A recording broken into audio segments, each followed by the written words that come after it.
Welcome to the Leo. Viveka హత్య కేసులో రోజుకొక మలుపైతే తిరుగుతుంది. తాజాగా అప్రూవర్గా మారినటువంటి దస్తగిరి ఒక సంచలన పిటిషన్ అయితే తెలంగాణ హైకోర్టులో వేయటం జరిగింది. ఎవరైతే నిందితుడిగా ఉన్నటువంటి అవినాష్ రెడ్డి ఉన్నాడో అవినాష్ రెడ్డి బెయిల్ తక్షణమే రద్దు చేయాలి.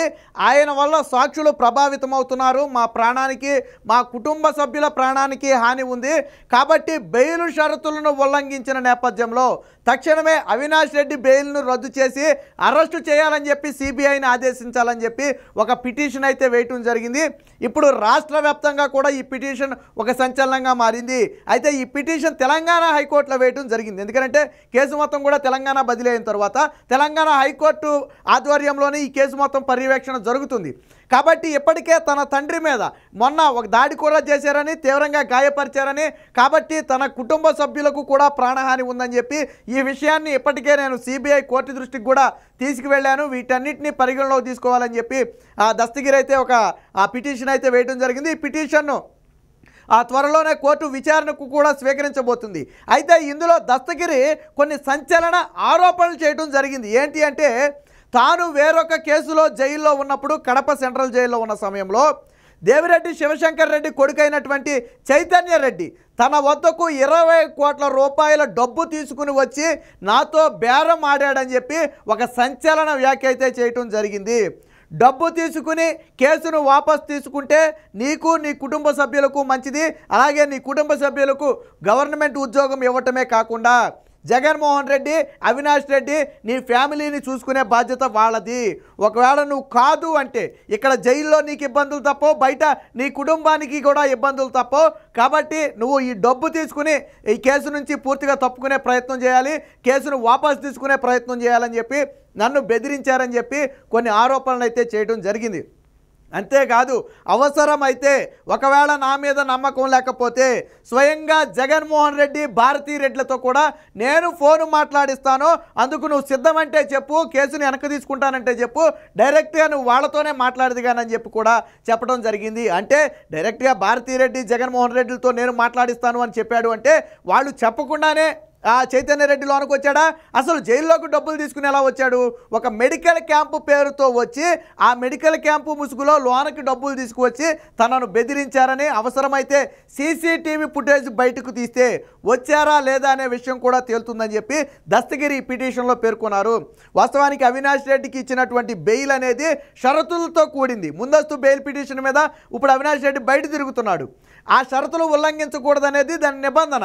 అయితే సాక్షులను ప్రభావితం చేయడం కానివ్వండి, లేదా బెదిరించడం కానివ్వండి, ఇవన్నీ కూడా నిబంధనల ఉల్లంఘనకే వస్తాయి. కాబట్టి నన్ను వాస్తవానికి దస్తగిరి అనే వ్యక్తి సాక్షి A4గా ఉన్నాడు, సాక్షిగా కూడా ఉన్నాడు. ఈ కేసులో అత్యంత కీలకమైన సాక్షి కూడా దస్తగిరే.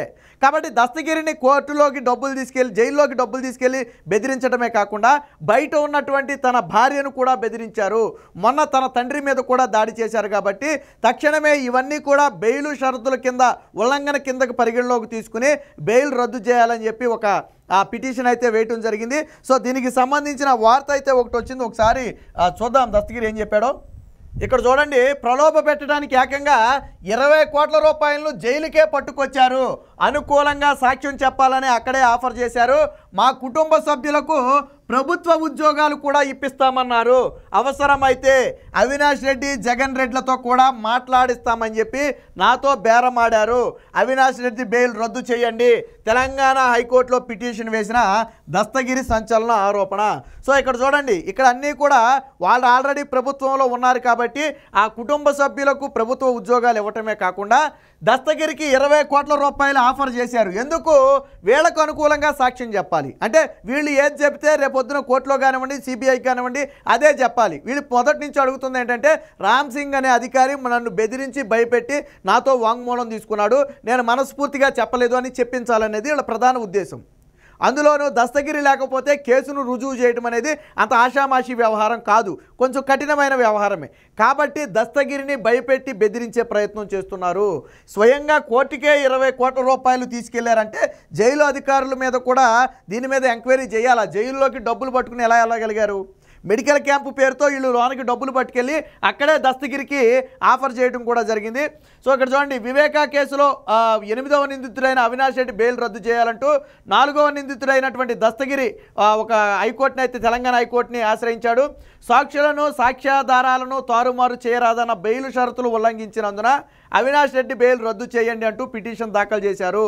ఈ కేసు ఉపసంహరించుకుంటే 20 కోట్లతో పాటు కుటుంబ సభ్యులకు ప్రభుత్వ ఉద్యోగాలు ఇస్తామని, లేదంటే నీతో పాటు నీ కుటుంబం తీవ్ర పరిణామాలు ఎదుర్కోవాల్సి ఉంటుందని తనని హెచ్చరించారన్నారు.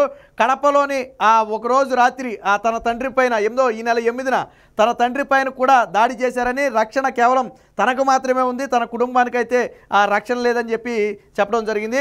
తన తండ్రిపై హత్యాయత్నం ద్వారా తనను భయపెట్టాలని చూస్తున్నారన్నారు.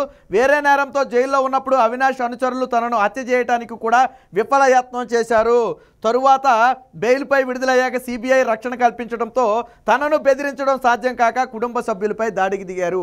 అంటే ఇప్పటికే దస్తగిరిని హతమార్చాలని చెప్పి ఒక ప్రయత్నం కూడా జరిగిందనే ఒక సంచలన ఆరోపణ అయితే దస్తగిరి చేయడం జరిగింది. ఇదే సమయంలో ఈ మొత్తం విషయాలను కూడా ఒక అఫిడవిట్ రూపంలో తెలంగాణ హైకోర్టుకి అయితే సమర్పించడం జరిగింది. ఆల్రెడీ ఇప్పటికే సిబిఐ కోర్టులో కూడా తన తండ్రి మీద జరిగిన దాడిని వివరించి తన కుటుంబానికి కూడా రక్షణ కల్పించాలని చెప్పి ఇప్పటికే సిబిఐ కోర్టులో పిటిషన్ కూడా వేయటం జరిగింది. సో ఆ పిటిషన్ ఇంకా విచారణకైతే వచ్చినట్టుగా లేదు. సో ఇక ఇక్కడ చూడొచ్చు, పూర్తిగా అంటే ఇప్పటికే అవినాష్ రెడ్డి ఎలా బయట ఉన్నాడంటే ఈ కేసులో తీవ్రతను అవినాష్ రెడ్డి పాత్రపై సిబిఐ సమర్పించిన ఆధారాలను పరిగణలోకి తీసుకోకుండా గత ఏడాది మే 31న సింగిల్ జడ్జి షరతులతో కూడిన బెయిల్ మంజూరు చేశారు. ప్రస్తుతం బెయిల్ షరతులను ఉల్లంఘించినందున ఆయన బెయిల్ రద్దు చేయాలని చెప్పి దస్తగిరి కోరటం జరిగింది. సో ఇక్కడ చూడండి ఎలా వచ్చాడు లోనకి అనేది కూడా ఇక్కడ చాలా క్లియర్గా రాశాడు. వివేకా హత్య కేసులో నిందితులైనటువంటి దేవిరెడ్డి శివశంకర్ రెడ్డి కుమారుడు చైతన్య రెడ్డి జైలు సూపరింటెండెంట్ను ప్రభావితం చేసి నవంబర్ 28న మెడికల్ క్యాంపెయిన్ పేరుతో జైల్లోకి వచ్చారు. 20 కోట్లతో నేరుగా ఎస్ఎస్ఆర్ బ్యారక్ వద్దకు వచ్చి సాయంత్రం 6 గంటల ప్రాంతంలో నన్ను కలిశారు. అక్కడికి తనంతటా తానే వచ్చానని, Avinash Reddy, AP CM Jaganmohan Reddy, YS భారతీరెడ్లు తమ పక్కన ఉన్నారని, వారి కోసం ఏం చేయడానికైనా మేము సిద్ధమని చెప్పి బెదిరించారు. చైతన్య రెడ్డి నన్ను హెచ్చరించాడు. వివేకా హత్య కేసులో సాక్ష్యాన్ని ఉపసంహరించుకుంటే కుటుంబాన్ని, పిల్లల్ని అవినాష్ రెడ్డి, జగన్మోహన్ రెడ్డి చూసుకుంటారని చెప్పి ప్రలోభ పెట్టారు. అవసరమైతే వాళ్ళతో ఫోన్ మాట్లాడిస్తానని చెప్పారు.